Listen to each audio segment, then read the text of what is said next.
네, 여러분 반갑습니다. 우리가 지난 시간에 이어서 계속해서 이제 기초물리학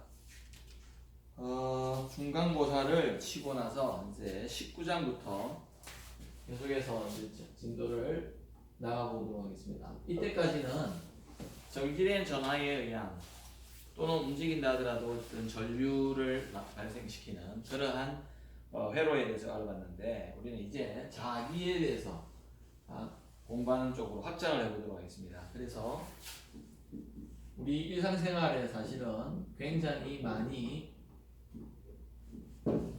응용되어지고 있는 그러한 성질들입니다. 그래서 여기에서 보면은 실제적으로 우리가 이 지구상에 살고 있는데 지구가 굉장히 큰 자석이죠, 그죠? 그래서 우리가 지구자기 이래가지고 줄여서 지작이라는 이러한 용어가 있습니다. 그래서 지구 자체가 자기장이다. 그래서 우리가 나침반을 가지고 방향을 찾을 수 있는 이유는 지구가 자기장이기 때문에 그게 가능하다. 그래서 우리가 19장 1절이 보면 자석이라고 되어 있습니다. 자석이라는 게 있는데요. 그래서 이걸 마그네스라고 그러죠. 웬만한 집의 가정에서는 자석들이 뭐 서너 개, 10개 뭐 이상은 다 있는 것 같아요.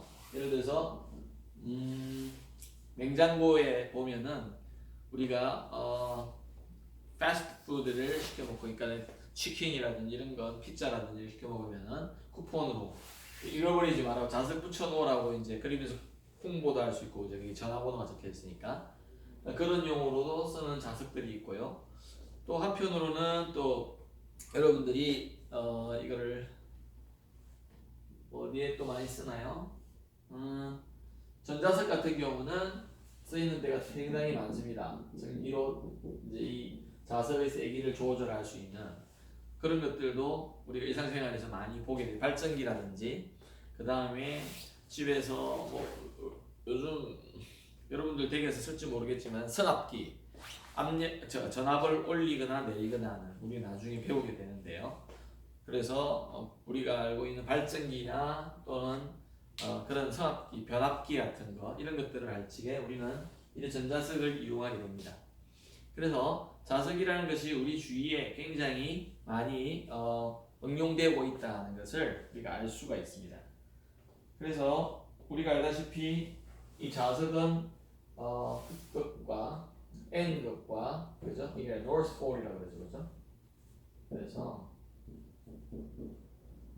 폴이라고 해가지고 극이라고 표시하고 남극 이런 식으로 South Pole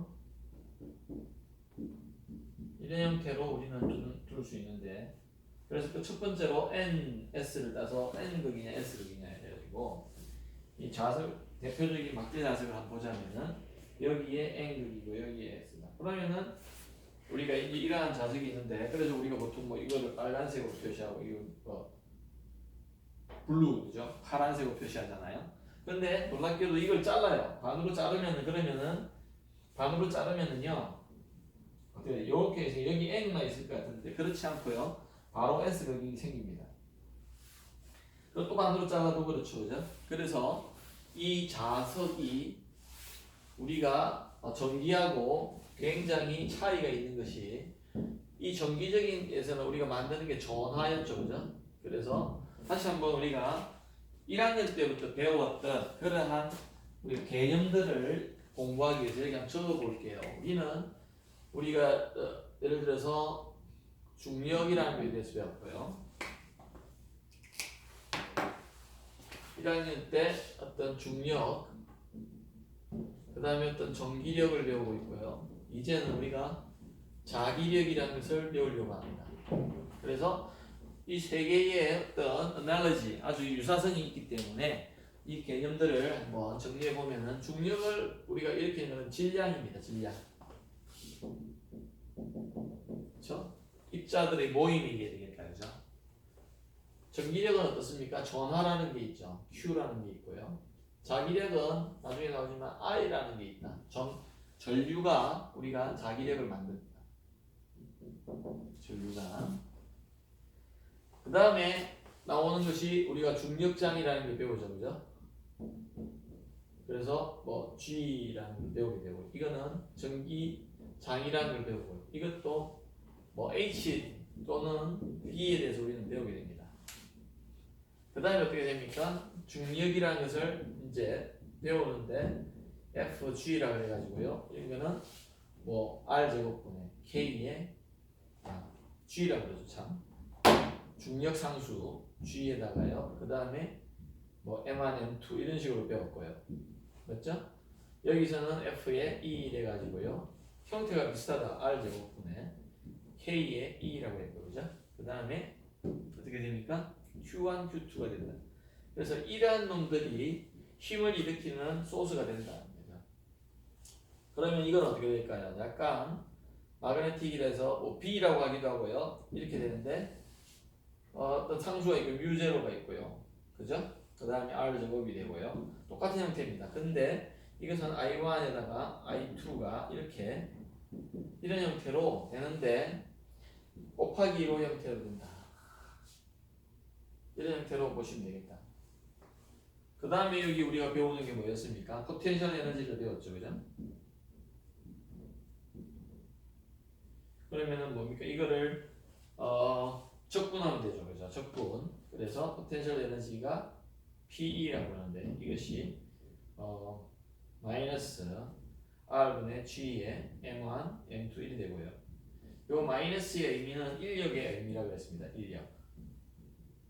자, 그 다음에 우리 여기서는 전기장에서는 어떻습니까? 포텐셜 에너지가요. 우리가 이걸 보통 U로 표시했는데 U 이거를 마이너스 R분의요 K의 E의 Q1, Q2가 되겠다. 그죠? Q1, Q2가 되겠다.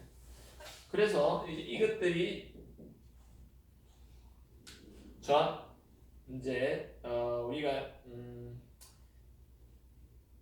예를 들어서 이 같은 경우 큰 차이점이 뭐죠? 큰 차이점이 뭐냐면요. Q1하고 Q2가 같은 부호이면은요. 같은 부호이면은 청력이 작용하고요. 이거는 인력밖에 없는데 이거는 인력밖에 없다. 근데 이때는 같은 부호이면은 청력이 작용해요. 청력이. 그래서 이래 두면은 만약에 부호가 다르다. 부호가 다르면 인력이고요. 그런 형태로 주어지는데 우리가 똑같은 형태로 주어진다. 여기에 비례상수가 다르고 마그네틱 포텐셜도 우리가 공부하게 된다. 그 다음에요 우리가 전체 어떤 에너지가 어떤 형태로 주어지는가. 에너지가 여기도 에너지가 나올 것이고요. 여기도 자기적 에너지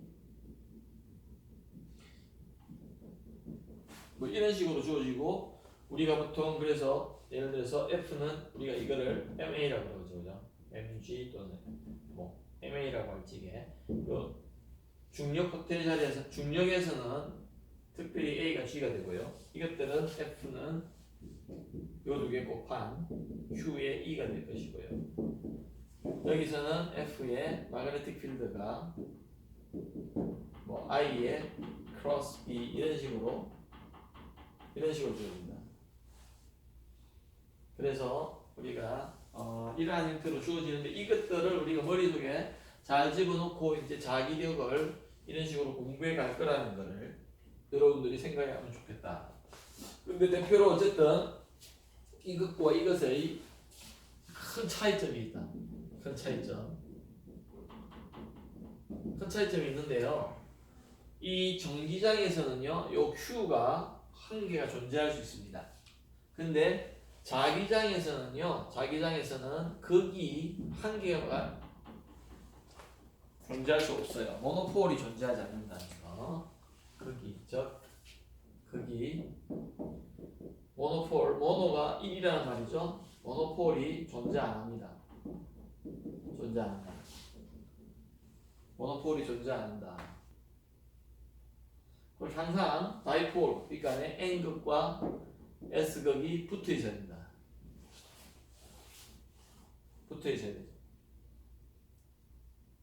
그래서 되게 재미있는 거를 한번 생각해 보실 수 있습니다. 여러분들 이거를 쪼개는 기술이 계속 있었다고 생각해 보십시다. 그럼 나중에 아주 얇은 방막이 될 거예요. 방막이 되고 나서 어떤 일들이 벌어질까? 아주 재밌는 현상이 일어날 수 있다. 그런 것들을 한번 생각해 보시면 좋겠다.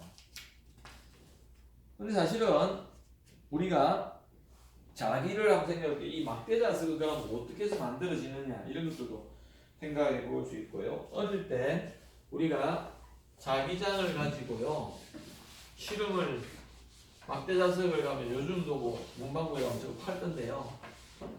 자기자석과 그 다음에 나침반을 가지고 실험을 해본 적이 있을 수 있습니다. 저도 어릴 때 해본 것 같은데요. 우리가 예를 들자면은요 여기 N극이 있고 여기 S극을 기수치게 철가루를 가지고 철가루를 아무데나 임의로 흩어놨다가요 이 자석을 딱 가지고 하면은 철가루가 다시 재배를 합니다. 왜? 힘을 받기 때문에. 그래서 이렇게 철가루들이 이렇게 되고요. 그 다음 여기서도 이런 식으로 나중에 배우겠지만 자기력선을 따라서 얘네들이 이렇게 다시 재배치를 하게 됩니다. 만약에 우리가 여기 책에 나와 있듯이요 나침반을 해보면은요 이렇게 돼가지고 여기에 이렇게 돼서 여기가 빨간색으로 되는 이게 N극이죠, 그죠? N극을 가르치는데 왜냐면 N극이 밀쳐가지고 이렇게 된다. 그래서 우리가 이런 책에 나와 있는데요. 지금 그냥 화살표로 표시하는데 이렇게.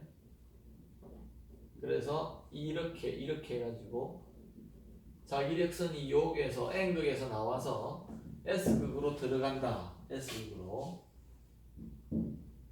이렇게 돼서 더 넓어지면서 좁아져야 되고요.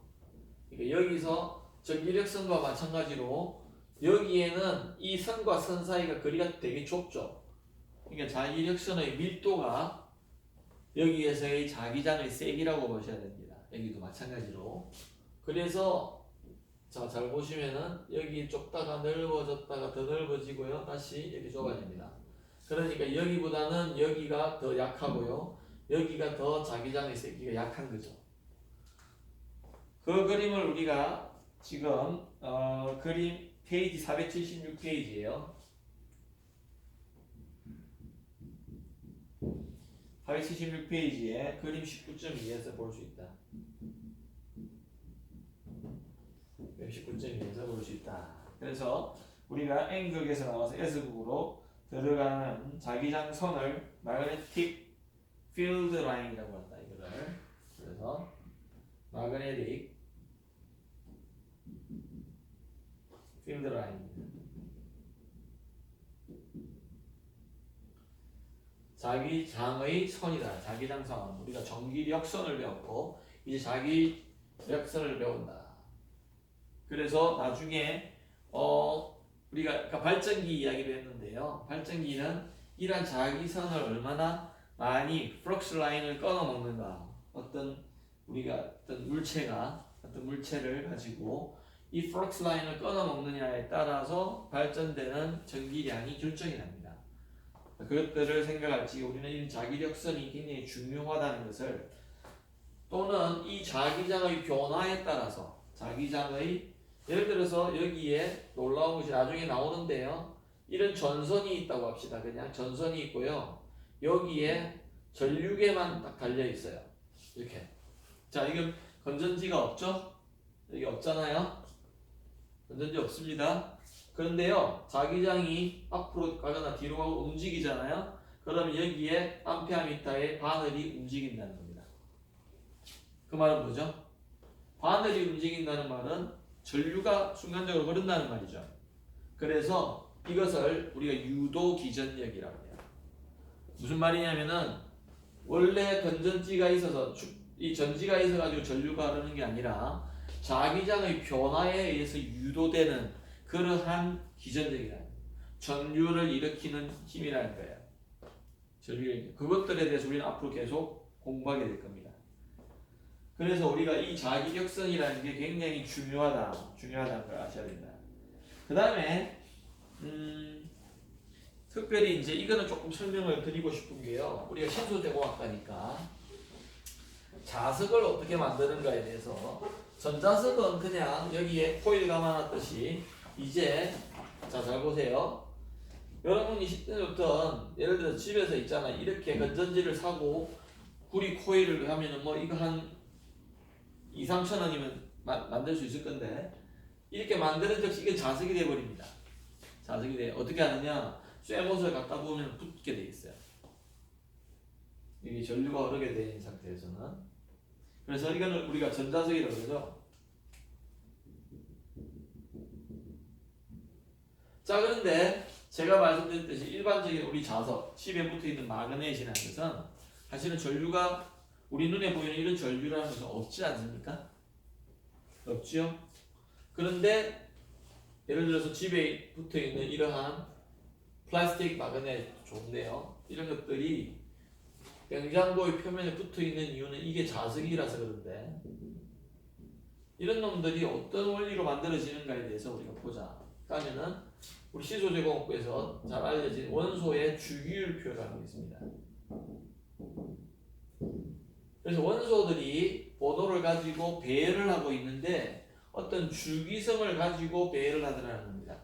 그럴 적에 제일 중요한 것 중에 하나가 족이나 주기죠, 그죠? 그래서 1족부터 쭉 해가지고 이런 식으로 우리가 이렇게 되는 걸 알고 있습니다. 아는데 그러면 이게 1족, 2족 이렇게 가는데요. 족은 뭐와 관계는 체외곽의 재료과학 시간에 배웠을 겁니다. 체외곽의 전자수하고 관계가 있죠. 전자수 맞습니까? 근데 주기는 뭐하고 관계가 있냐면요. 원자의 전자 껍질하고 관계입니다.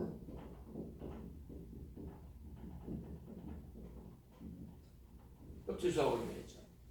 그래서 사실은 n 이꼴 1, 2, 3이라고 하는 우리가 그 n 양자수의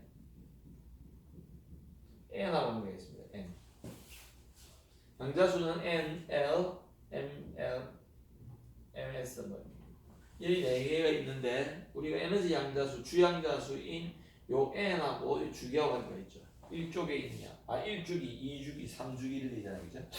그렇듯이.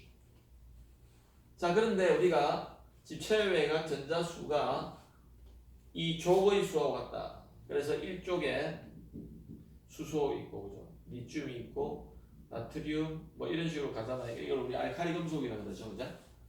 그 다음에 2쪽에 벨리움하고요, 마그네슘하고요, 뭐 이런 식으로 가잖아요. 그럼 이건 체외곽 전자가 2개인 거예요. 자, 그래서 3족, 4족 뭐 이렇게 가는데 우리가 마지막에 이게 3D 궤도로 자, 3D 궤도라는 것은 알다시피 이거는 n에 해당하고요. n 이꼴 3이에요. 그 다음 d는 뭡니까? 이 L이 0, 1, 2 이렇게 되는 것으로 우리가 알고 있는데 0은 우리가 알기로는 S 궤도라고 그러고 이거는 P 궤도라고 그러고요. 고등학교 때 화학 시간에 배웠을 겁니다. 그래서 D 궤도가 L 이꼴 2에 해당합니다. 이게 L 이꼴 2인 그 3D 궤도에 전자가 들어갈 수 있는 우리가 그 스테이지 상태를 보면은요. L 이꼴 2면은 ML은요. 여기 ML은 어떻게 되느냐면은 L 이꼴 2다 그러면은 마이너스 L에서 마이너스 L 더하기 1 쭉 가서 0 그 다음에 1 마이너스 1 해가지고 더하기 L까지 가질 수 있어요. 가능한 것이 그러면은 지금 D 궤도에서는요 L 이꼴 2이기 때문에 마이너스 2, 마이너스 1, 0, 1, 2 다섯 개를 가질 수 있죠. 그래서 우리가 전자에 어떤 들어갈 수 있는 방이라고 생각할지 이렇게 여기서 만약에 이거를 ML이 2라고 하고요. 1, 0, 마이너스 1 이런 식으로 표현할 수 있다. 그럴 적에 우리가 전자가 이제 이렇게 원자 번호가 더할수록 채워지기 시작하겠죠. 그럴 적에 우리가 전자의 스핀이라는 게 있어가지고 이렇게 들어가고요. 그 다음에 한 개 들어갔더니 요렇게 들어가지 않고 요렇게 들어가죠. 이제 훈트룰에 해가지고 훈트의 법칙에 해가지고 이런 식으로 먼저 들어갑니다.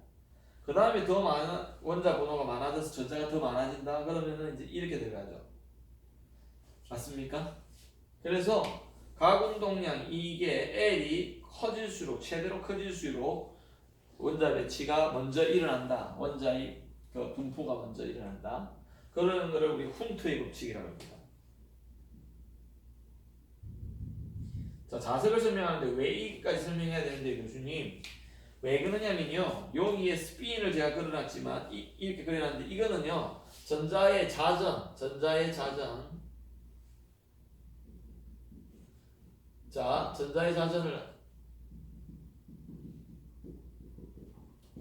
전자의 자전을 생각할 적에요 반시계 방향으로 돌면은 이거를 손가락으로 가봐줘서 엄지손가락으로 향하는 방향 요게가 이게 지금 마그네틱 모멘트예요. 스핀이에요. 그것이 위로 올라오는 경우다. 그래서 이거를 이렇게 표현합니다. 사실. 자 그러면 이 전자가 돌고 있다는 말은요. 전류가 있는 거죠.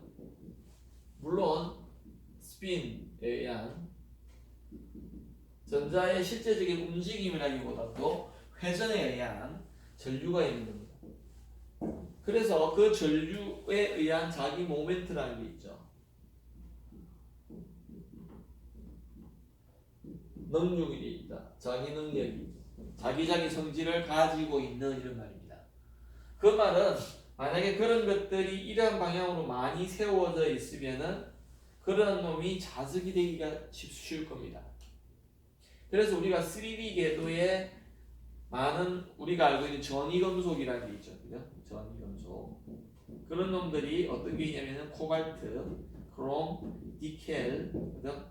이런 놈들이 아주 망간 이런 놈들이 주로 많이 섞여가지고요 적정한 조건이 되면은 자석이 돼요. 근데 요즘 많이 나오는 게 보면은 쭉 밑으로 내려가서 혹시나 여러분 자석 치면 요즘 대세가 뭐냐면은 ND 자석입니다. ND 니오디미움이라고 하는데요. 이 놈은 왜 그러냐면은 4F 궤도에서 끝납니다. 4F라는 것은 D보다 더 밑에죠, 그죠? 이게 3이면은 여기 F가 있는데요. 그러면은 우리가 볼 적에 4F에는 방이 몇 개 있을까요? 이런 게 7개 있겠죠, 그죠? 왜? L이 3이니까 3, 2, 1, 0, 1, 마이너스 1, 마이너스 3, 마이너스 3. 그래서 스핀이 우리가 최대한 들어갈 수 있는 게 7개까지 이렇게 들어갈 수 있다는 겁니다. 8개면 더 좋잖아요. 8개면 근데 더 들어가서 상쇄돼 버립니다. 그래서 우리가 알기로는 EU와 그죠? 니오디미움이 아주 좋은 자석이에요. 강력합니다. 그래서 원자 한 개당 이런 놈의 자기 모멘트를 가질 수 있잖아요. 원자 한 개당. 그래서 니오디미움을 쓰면 좋겠는데 니오디미움 되게 비쌉니다. 만약에 크롬이나 구리, 카파 뭐 이런 것들하고 비교하면 가격이 10배쯤 비쌀 거야. 가격이 10배쯤 비쌉니다. 그래서 이거를 우리가 히토리우 이온이라고 그러잖아요. 지구에 아주 드문 희귀한 그래서 이런 놈들의 제가 장하게 설명을 드린 것 같은데 재료과학 시간에 아마 여러분이 배웠을 수도 있고요. 고체 물리에도 좀 나올 수 있습니다.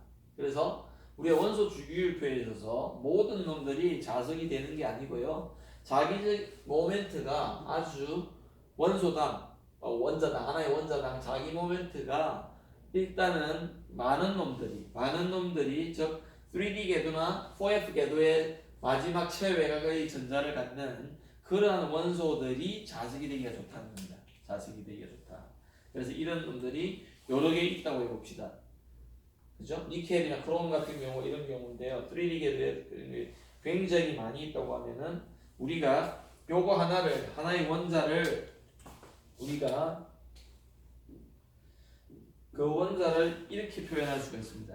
그래서 이것들이 여러 개 이렇게 있다 하더라도요. 이렇게 방향이 다르게 있으면 다 더하면은 0이 되는데요. 우리가 만약에 자기장을 걸어준다든지 이런 식으로 해보면요. 자기장을 이렇게 걸어주면은 얘들이 어떻게 되느냐면요. 다시 나중에 좀 더 나올 겁니다. 이것들이 이렇게 얼라인을 하게 됩니다. 자기장과 나란하게 서려고 해. 그러면은 이거하고 달리요. 4개만 그렸으면 돼요. 이건 하나 다 더하면 어떻게 되면 거의 제로에 가깝죠. 방향이 다르니까. 근데 이거는 제로가 아니에요. 실제적으로 이 방향으로의 어떤 자기 모멘트를 가지고 있습니다. 이렇게 정렬한 상태를 우리가 강자성인데 좀 쉬운 말로 이거를 우리가 자석이라고 합니다. 다시 얘기하면요, 3D 궤도에 끝나는 이런 물질과 4F 궤도에서 끝나는 ND나 EU 같은 놈들이 자석이 될 찬스가 있는데 그런 놈들의 스핀이 이렇게 한 방향으로 서 있는 상태가 돼 있어야지 자석이라고 합니다. 그렇지 않은 경우를 우리가 그냥 상자성의 상태다. 보통의.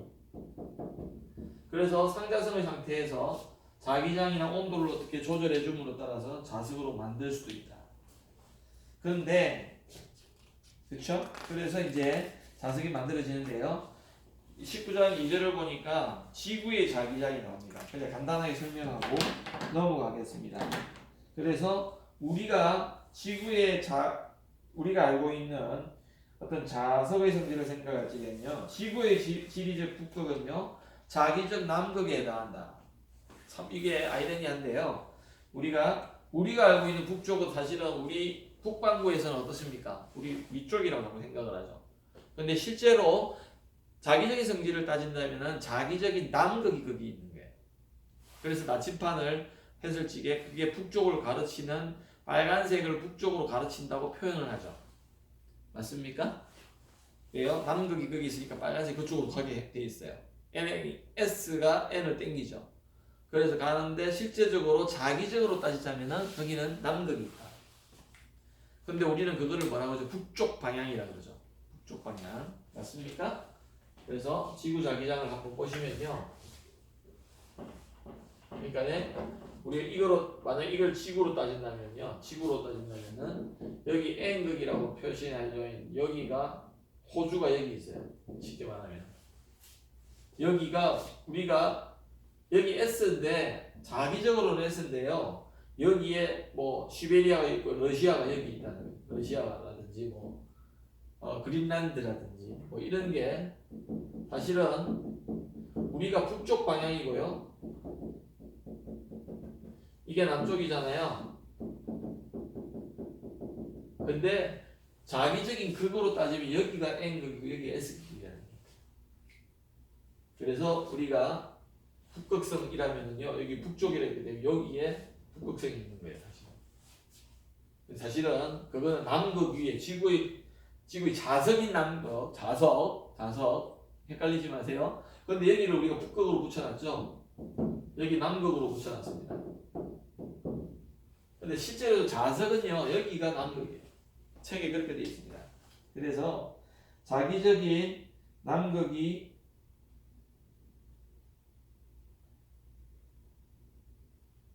그래서 밑에 보니까 남아메리카가 N 돼 있죠. 남아메리카. 제가 말했잖아요. 남아메리카 여기 있거든요. 호주 옆에 있잖아요. N 돼 있습니다. 그렇게 설명이 되어 있습니다. 그래서 477페이지 굵은 글씨로 지구의 지리적 북극하고 자기적인 남극에 해당하고요. 지리적인 남극이 어디라고요? 여기죠. 지리적인 남극이 자석에서는 북극에 해당합니다. 잊지 마라. 왜 그런가에 대해서는 조금 설명을 해놨습니다. 그 다음에요,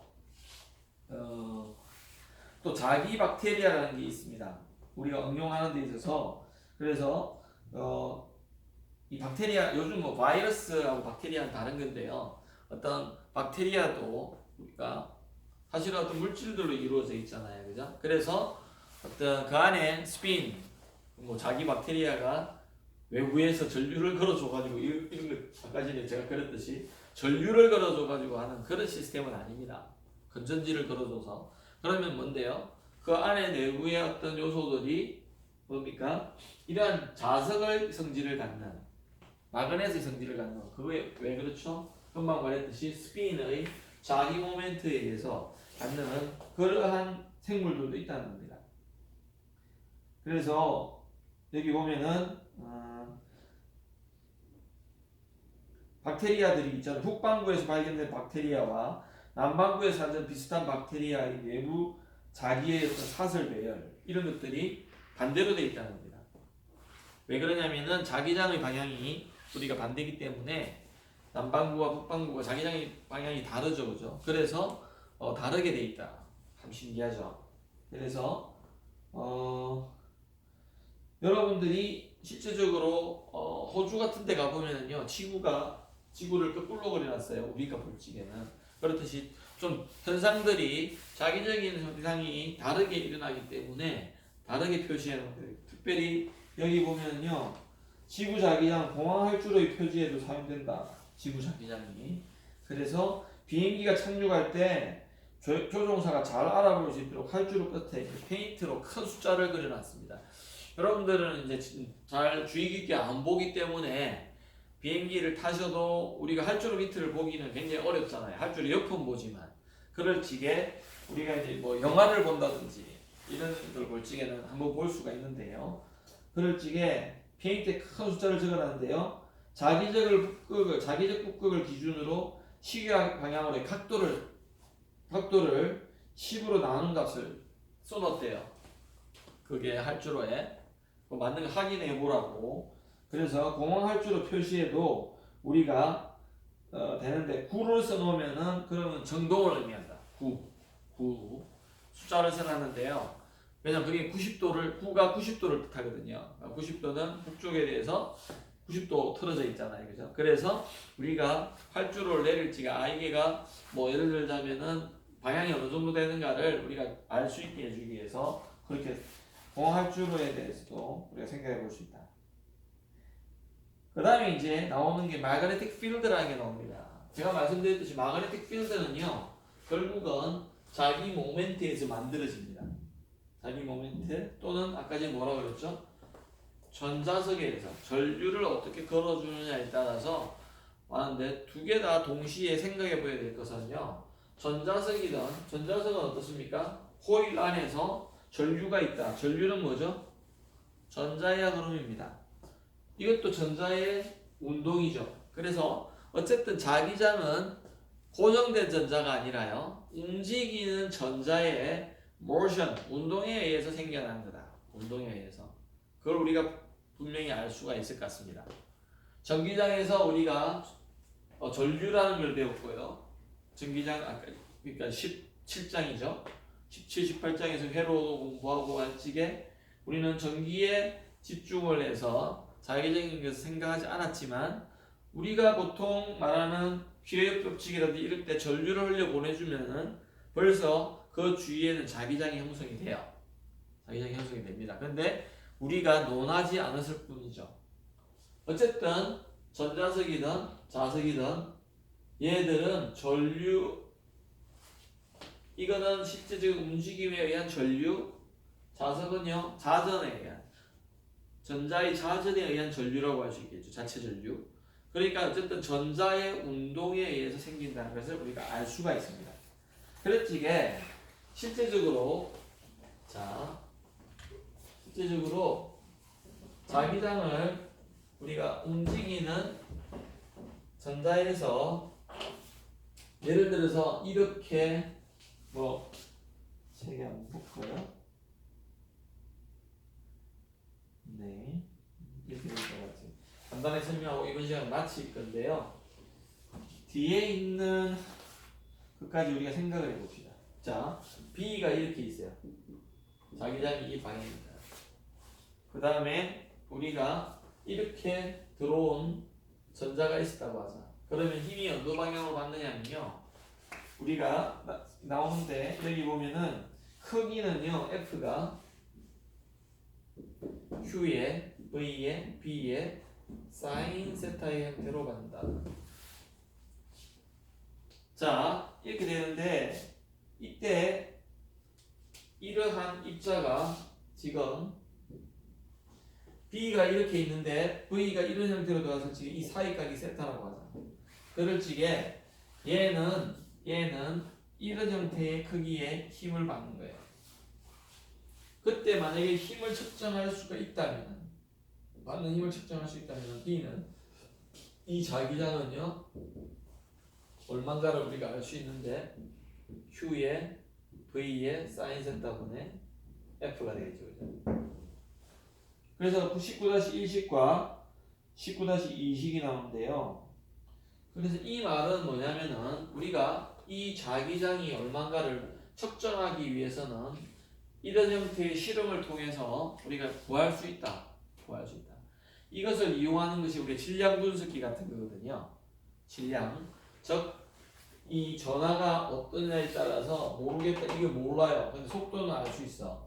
그런데 B에 90도로 좀 얘가 원운동을 하게 되는데 그 반지름을 측정을 해서 우리가 질량을 어떤 원소인가를 알 수가 있습니다. 그때는 마그네틱 필드를 주고 나서 하죠. 주고 나서. 근데 역으로 우리가 어떤 이런 걸 했을 때 이 F를 구하고 이걸 조정해 줄 수 있다면은 우리는 B를 구할 수가 있죠. 그래서 우리가 이 자기장이라고 하는데 이때 자기장의 단위는요 우리가 잘 알고 있는 단위가 있습니다. 요즘 굉장히 이거를 뉴턴이라고 하고요, 이걸 미터 퍼 세크고요, 이걸 쿨롬이라고 넣어줬을 때 단위를 우리가 이 자기장의 단위를 테슬라라고 합니다. 굉장히 유명한 지금 전기자동차에서 이름이 여기서 나왔죠. 테슬라. 그래서 테슬라라고 해서 단위를 T로 이렇게 쓰고요. 줄여서. 그래서 단위 넓이당 웨버 퍼. 이거는요. 웨버라는 자속의 단위에다가 미터 제곱으로 나눈 거죠. 요걸 또 자기장이라고 합니다. 이거는 그러니까 나중에 나오는데요. 자속이에요. 자기력선의에다가 면적을 곱한 겁니다. 면적을 곱한 거. 그러니까 그거에다가 면적을 나눠주니까 당연히 자기장이 되겠다. 그죠? 그래서 B를 이건 이렇게 쓰면 안 되고요. 여기 이거하고 마치겠습니다. 자기장의 단위를 가지고 활로를 하잖아요. 이거는 어떻게 되느냐? 테슬라라고 하는데 이거는 미터 제곱분의 웨버라고 해요. 웨버. 하나 미터입니다. 그 다음에 뉴턴에다가요. 여기 보면 뉴턴이죠. 쿨롬 미터 퍼 세크에 그 다음 됩니다. 그 다음에요. 이거는 한편으로는 이 쿨롬 퍼 세컨드가 뭐죠? 배웠죠? 암페어라고 전류의 단위입니다. 그래서 이렇게 됩니다. 이거는 전기기사 자격증 시험 이런데 잘 나오는 그러한 단위들입니다.